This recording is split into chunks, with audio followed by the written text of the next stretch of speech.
with Vonnie, and how did you let him know?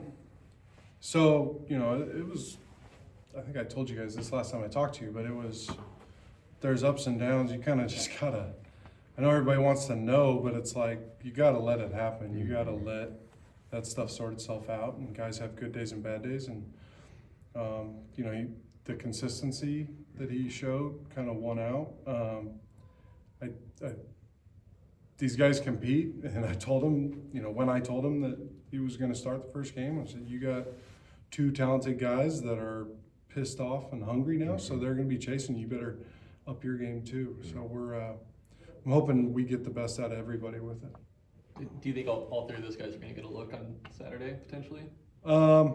I'm not going to just tell Idaho State exactly what we're going to do, but yeah, I hope we can find ways to get them in there. That I'm going to keep the plan or what we're going to do to myself, but I hope we get a chance to play them all. I think they've all done a great job for us. I love the work they've done. I think they've all improved. They're learning.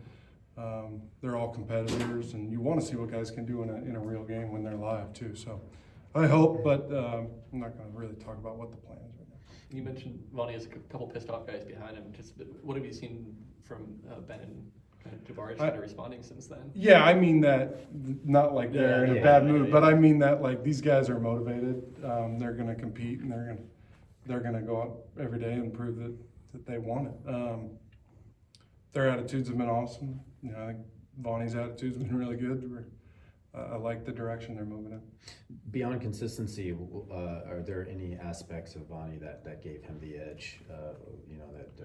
Yeah, I mean, when you talk about consistency, it's consistency in everything. It's consistency in what we're asking him to do, consistency in hitting throws, and then what we really want. Consistency as a quarterback speaks to not turning the ball over and not taking sacks, and those are two really big parts of offensive football and staying ahead of the chains. So I think those are kind of the areas that he maybe shined in.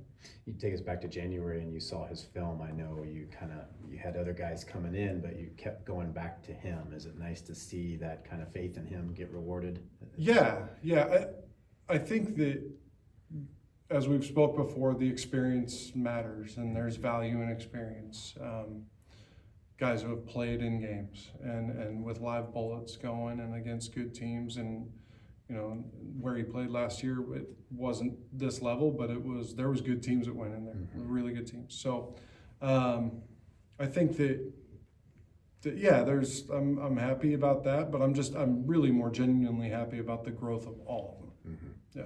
So much focus on that position. I'm sure you're sick of talking about it. Here's your chance. Yeah. I know Coach Braze the other day said running is your identity, and that part of your game. You've had some notable departures, and I think people forget about that being a strength.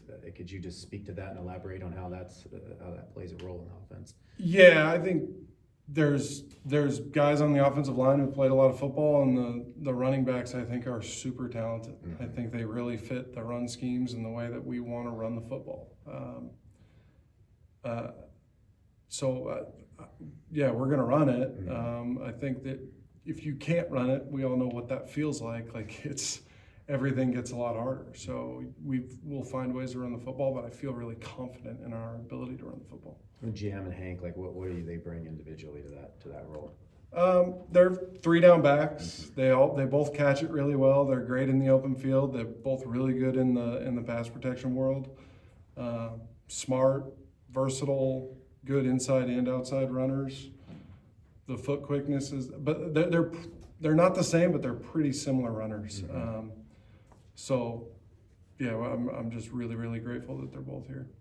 I think I'd see a former quarterback be more apt to talk about running backs than this guy's. They're really good. Yeah, I could threaten the quarterbacks with that. Hey, we got 2 running backs. One of them can play quarterback. We can figure something out. Wildcat there. Yeah, no, they're fun. We're very, very grateful.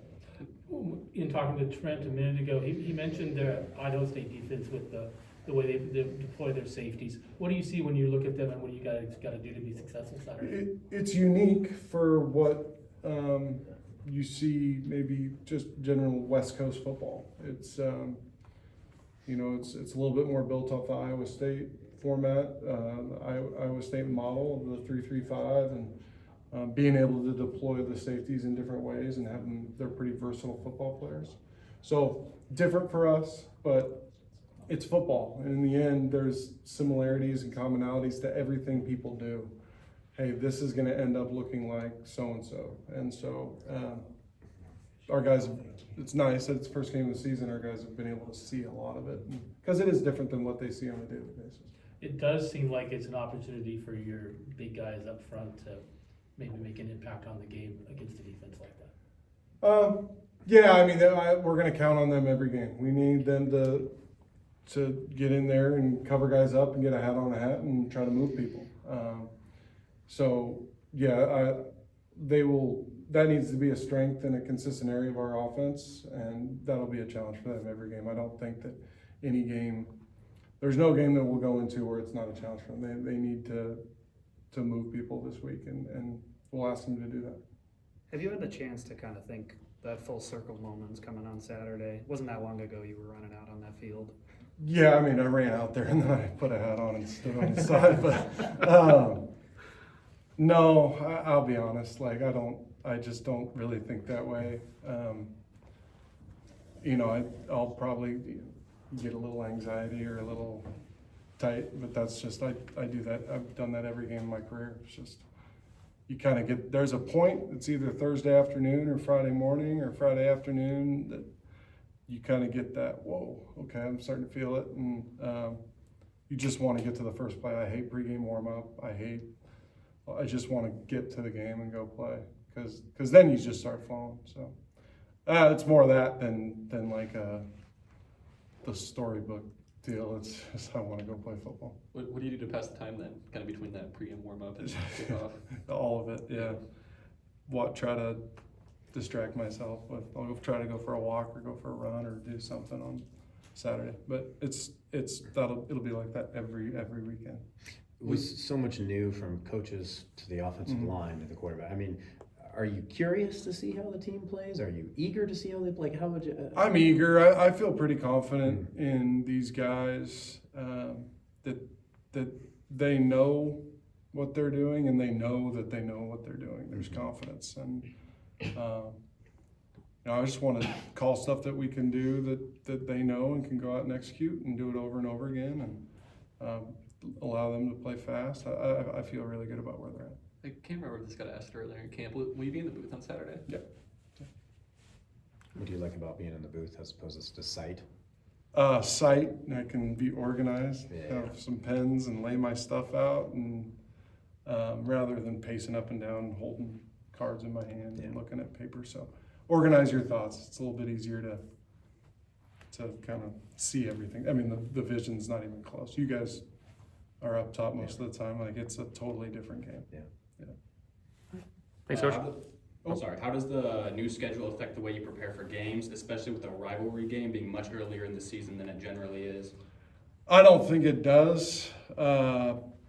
We're creatures of habit, and we're kind of in a submarine, and you just close the hatch and you do what you do every week. I don't look ahead to opponents. You're so focused on playing well this week that you don't really. Everybody else knows the schedule. I know that it's Idaho State, and I really don't worry about anything else past that. I let the GAs and the analysts deal with the preparation for the next game. Thanks, Coach. All right.